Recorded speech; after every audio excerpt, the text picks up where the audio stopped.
We Oh, can we're hear you. live. You know what? I'm going to grab my No, no, no, no, headphones no. and We can maybe I hear can you. hear from my headphones. I'll We be can right hear back. you. No, no, no, no, no. Stop, stop.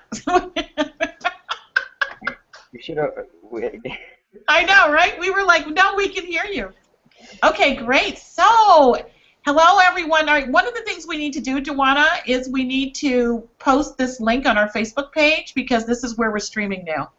Okie doke. Okay? So that, excuse me, just post the link, literally.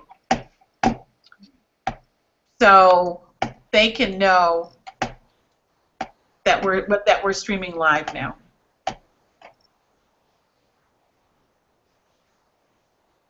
Can you hear me, Christine? Yeah, I can hear you fine. Oh, great. Okay. Yeah. My exposure okay? Can you see me? Your exposure is good. It's kind of like I wish you were facing the light instead of having your back to the light. Try that. Oh yeah, that's a little better. Yeah.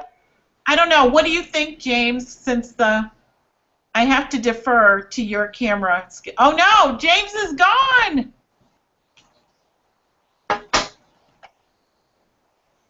James is gone. James is gone.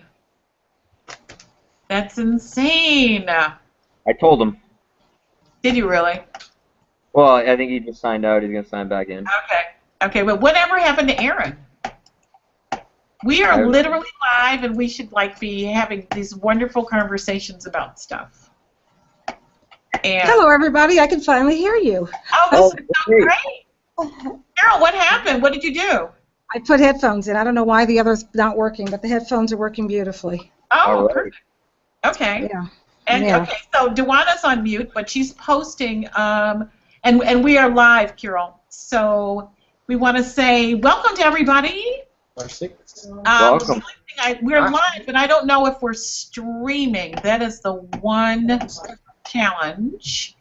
Am I here and active and audible?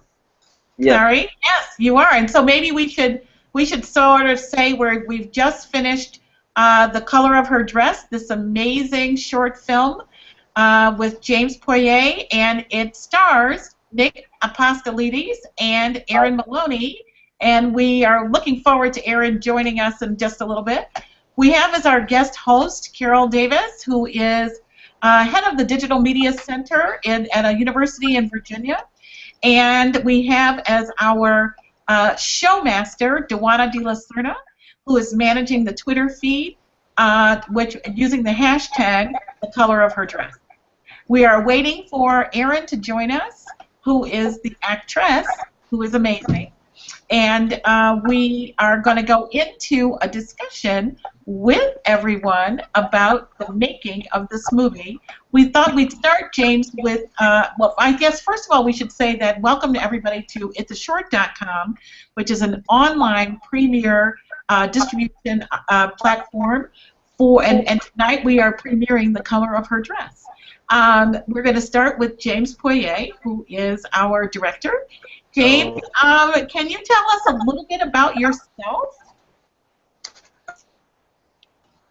Sure. I've been. Oh no, that was it, eh? Interesting.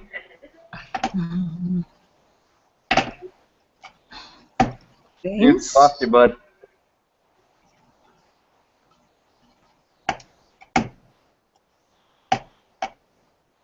Okay, James will be back with us in just a moment. In the meantime, Nick, can you tell us how you got involved in acting? Yes, I started in Boston about 4.5 years ago, and I just started with student films and just worked my way up into bigger roles eventually. And I came across 10th Gate Productions one day, and I met them at a big meet and greet event, and we talked about this particular project. And I auditioned for it really quickly, and they offered me the part, and I've been friends with James ever since. And that was about maybe 2.5, 3 years ago at this point. Oh my goodness! And you guys randomly met in Boston? I forget how it happened. I think I was referred to James through a good mutual friend, and we hung out on a beer and just talked about this project, and we just went from there, and we've been great buddies ever since. Oh, fantastic, fantastic. Yeah. And when did you guys actually make the film The Color of Her Dress? Can you hear? Oh, James left again. We made the film, I think it was about 2.5 or 3 years ago. And as I said, that was the first project that we'd worked on together. And so he didn't really know my acting style, I didn't know his directing style. And now, since then, we've worked on about maybe 5 projects together. Oh, wow, I don't think we knew that. What are some of the other projects that you guys have actually worked on? One was a great, about a 25-minute short film, a military kind of based film. It's called The End of December. And the poster is right there in back of James. Oh, fantastic. James, do you want to talk about that, the other short film? I'm just now coming into the conversation. Other short films with Nick, is that a topic of Well, he conversation? was just talking about the one that's kind of a militaristic film. Oh, yes, you can see it backwards behind me. The End of December was sort of the culmination of Nick and I working together. We've been on about 10 projects now at this point, but that was sort of our biggest one during the beginning of our relationship, and it really put a lot of things into perspective of how Nick and I were moving forward as action heroes. Right. I guess. Yeah, it stuck with us. We've still been working on military pieces to the day. That's right. Oh, that's fantastic. Some action director very happy one day. And how did you guys happen to meet Aaron? Aaron, we casted. We had a pretty big casting process for this, just because the role demanded a lot of nonverbal communications, people who could really, convey a lot with just a smile and just the flash of their eyes. Aaron really stuck out during the auditioning process. But Nick, yeah, I just heard a little of what we were saying earlier. Nick didn't even have to audition. We just got a good word from a couple actors in the area that he was the guy we should go with, and I think really the day we started filming was the first time we really hung out. Oh, Yeah, my God. Now, that's so not apparent in the movie, because it seems like you guys have such tremendous rapport, and it sort of reminds me of one of the earlier conversations we had when you were talking about the actual day that you shot the film, it being the coldest day in the history of Boston, and the fact that you shot the film in just a day. I'm going to bring Carol in just a moment. Carol, are you able to... Uh-oh, Carol's having a coughing fit. I was going to see if we might invite her to sort of... Oh, great. Carol, did you sort of, as James and Nick have talked about making this short film, they talked about shooting it in just a day in Boston with, I'd say, it seems like sort of lots of background sort of experiences that were, relatively speaking, unplanned. Is that right? Sort of including being questioned as to whether or not you guys were terrorists. I think it's great. I just love to hear the stories, and I really applaud you guys for, first of all, such efficiencies in shooting. When time is money, it's a great movie that you made, and the fact that you're able to do it in a day is unbelievable. Well, I'll chime in here. I think we lost James again. Right. It's amazing. Well, I'll tell you a little bit about his style. See, what James is very, very good at is he's always had an eye for a shot, and so he's great at just coming up on the fly with just beautiful material, and he's also a very good screenwriter. He has an uncanny ability to tell a story, and what this film was, because there was pretty much no dialogue, he was able to tell that story with visuals and with his camera style and his directing style. So it was run and gun, and I didn't know Aaron, but he just created scenarios. He said, "Hey, let's film this, and just think about this story here." We just came up with it, and it was very efficient shoot, very quick, and it seems like it would take about a week to shoot something like that. Wow. Well, I think that's one of the hallmarks of, the millennials, shall we say, is just the ability that you all seem to have such wonderful eyes, I think, because you've been shooting things for so long, and you're so good at it, and it certainly shows in this movie. Thank you. James? Oh no. James is there. James is there, but I think we lose his audio. James, you'll have to type the answers and I'll say them for you. Yep, that's good. That's it. That's good. Start typing. I think that would be great if you just type the answers. Okay, so James, I guess sort of one of the most interesting pieces of this short film is that there really is no dialogue, and I'm just curious, how did you put together, the sort of the idea for the film with no dialogue? I mean, how did you set up those shots? Is that too much to answer in a chat? So Well, I'm glad you. It sounds like he can hear us. You know, it almost goes back to, like, you remember, like that. Well, we don't even remember because it was so long ago. But the silent movies where they had to be really good storytellers. You know, they had to somehow convey so much information, and there was no dialogue. When they had a little bit of that crazy music they used to use, but you know, it's like that, and they were excellent storytellers. I think one of the things that we try and do at our university, and when we talk with our young students about storytelling, is to get them to do just that, to be able to tell the story if it's just pictures, and be able to also tell the story if they're lucky enough to also be able to have dialogue and voice and stuff like that. So it's just interesting to see you guys are doing that. Well, yeah, I mean, silent film and I mean, film is a visual art, and it's not all about the lines. And so James is chiming in here with his answer, and I am very familiar with the project, so I'll just kind of translate for him. You cool with that, James? Everyone can still hear me, right? Yeah, he just sort of, it seems like he just kind of freezes occasionally. Okay. Well, anyway, so James goes on to say that it was the premise of this story is a very universal concept of people. It's that initial attraction with someone, and a lot of times you'll see someone from across the room, and how many times in all of our lives have you wanted to act on it, but you didn't. And you go home thinking, I should have said something to that person. Maybe something could have happened. And so it's very relatable anyways. And he says also, in something like this, you don't need dialogue. It's unnecessary, because if you can tell that story with your eyes and with the body language of that secret attraction that you have, that's what he wanted to capture. And like he says too, without the dialogue, that allows the audience to kind of use their own imagination. And because there are no specific words, they can dive back into a time where that happened to them. James, did I do it justice? He's laughing. I think that was the premise of the story. I think that's why we did it. He says, good job. So that's it. That's James's answer. Right. It's so hilarious. I don't know. I think that we're like reliving The Color of Her Dress because we don't have audio in it. So, Right. James is once again demonstrating just how incredibly effective he can be just with pictures. Thank you, James. Oh, he's going to try to come back in. He's going to try to come back. Okay, that'd be great.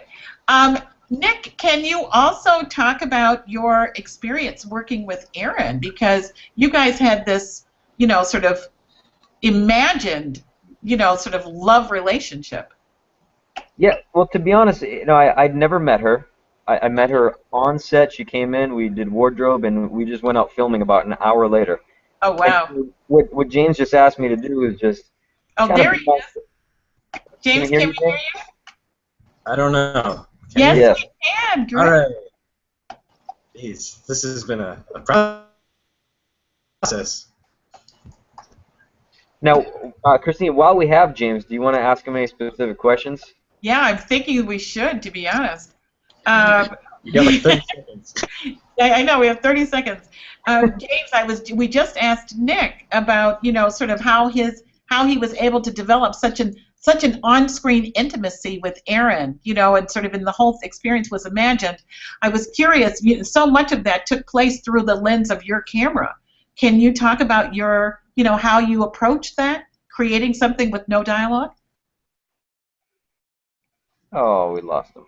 Oh. Start typing, but... We almost had it. We almost had it. Well, I'll say a bit about that while he's typing. Okay. Okay. He What said he James, feels like Stephen Hawking, by the way. Who is? I'm like I imagine that that's right. Yeah. Go ahead. Go um, ahead, Nick. what he asked me to do was just to be myself and just rely on my instincts and just try to develop any kind of rapport and almost in a flirtatious kind of way with this person. Um, and I mean, it is as you watch the short film, the whole courting of this girl Right. was in the imagination. So that's possibly the guy that my character wanted to be. And Okay. it's the quiet man riding the bus that was the real character, and then my alter ego, my imagination, is the one that has a bit more confidence with the chicks. Okay. Okay. Wow. And he said, I- be flirtatious. If you had all the confidence in the world, go talk to that girl and tell her right. stories about your life. And that's all we did. I see. Well, the alter ego was very interesting. I'm wondering, Carol is gonna. She has a couple more sort of more technically oriented questions that she wants to ask both you and James as actor and director. Carol, do you want to go ahead? Uh-oh, you're on mute. I actually wanted to ask Nick. Nick, did you know Erin before you shot the movie? No, I was saying I met her the morning that we started shooting. We And knew. so my question is, what the attraction, was it real in the terms of the real world, or was it all just really superb acting on both of your parts? I was just trying to get to know her, and I'm looking over at James' comment, and this makes a lot of sense. It's relevant. Um, I think I remember that he purposely did not want me to meet her before Oh, the shoot. It nice. was a strategy because the whole film is trying to get to know this girl and to convey that on camera. And so if I was to meet her and we hung out for 2 weeks, it wouldn't be as authentic. And Right. so No, he no did that. spontaneity. And the whole day I was getting to know this girl, legit. And so it works well. It conveys on camera, and it made the film. Well, it's sort of Carol. I love your question because there is, I love the fact that we start out sort of on the scene on the red line, and then we shift to your imagination, Nick, and there's this amazing romantic experience. Carol, do you have a question about how to create those two very different moments in the same film? On the train, it's sort of just seeing somebody at a glance, and then in imagination, it's how you would spend the time with each other if you could come together. Yeah, actually, I have a question for James. Just in terms of, as you know, I work with a lot of young people who are filmmakers and makers of just different types of content. And oh no, he left. James, come back, James. James, I'm willing you back, James. I'm willing you back. Okay, I'm going to ask Nick, because I think he probably could answer this too. Right. I would like to know what advice you have for young people, such as yourself, or even younger than yourself, who would like to follow in your path. Do what you did. They have the same issues, the economies of shooting, stories that maybe they can. They want to tell in the same way as a silent movie. Maybe they don't. I'm just wondering, from an actor's standpoint, Nick, since you're on, what is your advice to them? And then if James comes back on, I'd like to ask him the same question from the standpoint of a producer-director. Now, this is regarding just short films in general or silent films? Short films, silent films, the whole nine. I have a nice thing to say about this, and I believe this wholeheartedly. In my 5 years of doing this, I tell people all the time to never underestimate what a little project can do for you. And as little as it sounds, even if it doesn't pay, I mean, there's no money in this film. It was just a little project. We went out, we shot, and I think James bought me a beer. But this little piece of art has booked me work in the future. And little pieces of footage here and there from these. Sorry, I tried to start. Oh, we got him back. little pieces of footage from these projects. You add that to your demo reel, and it still will book you work in the future. So you never know who's going to see it. That's just so important. Thank you so much. And James, I know you're back, and I'm going to catch you while we have you. James, what is your advice to other young people who would like to do what you're already doing? Really, it's the day and age where you can just pick up a camera and do it. A lot of people, however, I feel, trying to do this sort of brand of very low-budget guerrilla-style shooting, just jump into it a little too quickly in terms of they don't think of the story too much. So you see a lot of just spectacle without substance, and we tried to do a story that was really just had heart, and it was simple little storytelling and no flair and flash. And I think that's really the kind of stuff that can surpass budgets, because you're not thinking about, oh, the audio wasn't great, you're just thinking about the story that stuck with you. And that really transcends the industry in terms of how much money you have or how much talent or whatever like that. It's just use what you got and tell what you know, I guess. So good, but good planning. You say, good planning. Don't just jump up and go do it. Sure. Plan it. But you can do it. Cheap technology, and you can get it on your home computer. You don't need the barriers aren't there anymore. So there's not much pulling people back.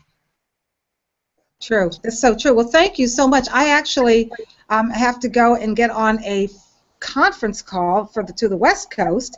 But, man, it's been so nice talking to you guys. And I was really wondering if I could get your information from Christine, because I would love to have you guys talk to the students at Hampton University once classes start in the fall. I think they'd be so fortunate to be able to hear from you. Oh, very cool. Thank you, both of you. I mean, not just from the directing and producing and writing standpoint, which of course are critical, but as you know, our young people also want to be actors. And you made such an interesting point, Nick, about a little piece of work. It seems like a little piece of work because it's only a few minutes long, but it can have a tremendous impact on your career. And I would love to have you convey that to the students once classes start in the fall. So thanks so much for allowing me to have the time to speak with you guys and for sharing your movie. Thank you. Take care. Thanks. Great. Thank you, Carol. Okay, now James, we don't know how long you're here, but well, you may have already gone. I'm wondering if you can tell us sort of about some of the future projects that you're working on. Ah, you're already gone. Unbelievable. So while you're typing, Nick, can you talk to us about these two amazing movies that are waiting to be released? Yeah, I have my first feature that I booked out here in LA. It's called American Girl, and Yes. it's I guess you could call it maybe like a coming of age type story. It's just a simple drama, but it was really well done. It was low budget, and that'll be coming. It's already completed. It'll be out probably within 2 months screening, and they're pushing festivals pretty hard. And I played a smooth talking record label manager, like a band manager. Really smooth. That was a fun character. And then I also have a more of like a thriller type, a psychological, cerebral thriller. Right. Called The Suffering, and that is also complete, and that will be out again within about 2 or 3 months, and they're going to push hard for some of the bigger festivals like Toronto. Oh, fantastic. Stuff. So, fantastic. Yeah. The Toronto 2014 or Toronto 2015? 2014 is happening in September. Yeah, I that would be ambitious. I think 2015. Oh, great. Oh, well, listen, James, you're back. So, tell us about your project. Quick. We shot it back in Maine about a year ago. It's a little river. We're in post for that. Been in post for a little while. Oh, I think we lost him. Sounded like a transformer. He did sound like a transformer. But I noticed that he wrote something called Laura's Epilogue, which looks, which is I'm assuming is that a feature-length film or? Right now, it's a short, and it's short. Excellent. Yeah, it's kind of interesting. It's going to be a very experimental type short with very different editing styles. It's it's hard to explain because it keeps evolving as the months go, and we're shooting different things. It's definitely an evolving project, and I think we have about maybe one more segment to film, and then he's going to chop that together the way he needs to. But it's in a way almost like it's definitely a heavy drama, almost with a revenge twist to it. Oh, how fun! Well, you know, it's sort of an old classic, Gone with the Wind, was filmed in the same way. Like they wrote a scene, they shot a scene, they wrote another scene. I've heard that actually, and what James also adds is that his kind of idea of making this was a man runs from the sins of his past, and then it catches up with him eventually. Eventually. Oh, wow. Well, we certainly look forward to that. Well, we're sort of drawing close to our 30 minutes, and we've not been able to have Erin join us, which is so unfortunate because she's so amazing and in the movie. But we're going to have, we just want to say that the color of her dress is going to be in our Premiere Lounge on the itsashort.com platform for the next 2 to 3 days. So, and then it's sort of, we can direct people to this live broadcast, though it's like partially live because not everybody is live. But I don't think that it's so much our technology. I think it's just, you know, sort of an amazing experience with Google and YouTube. So thanks, you guys.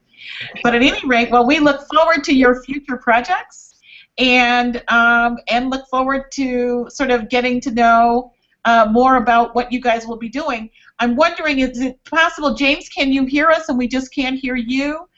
Oh, okay. So what can you, is there anything else that you'd like to tell us about your future projects? He's going to have to type those and I'll translate. Yeah, besides Laura's epilogue and the fact that he's, is he editing projects that are not, does he only, I guess, James, the question that I have for you is, do you just work on your own work, or do you work with on other projects as well?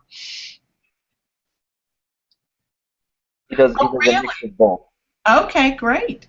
Yeah. Didn't realize. As an editor or as a director? We don't know. Oh, both.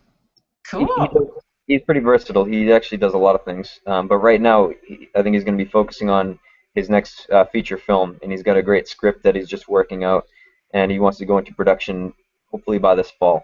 Oh, that would be fantastic. Did you already sort of line up your financing?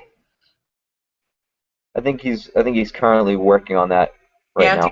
Yeah, takes a few minutes. Oh, it's great. Not the easiest thing, but you know, it does happen. It happens. Listen, and you guys are such a proven sort of duo. Are you going to be in that piece, Nick? Hey, that's up to James. I don't know.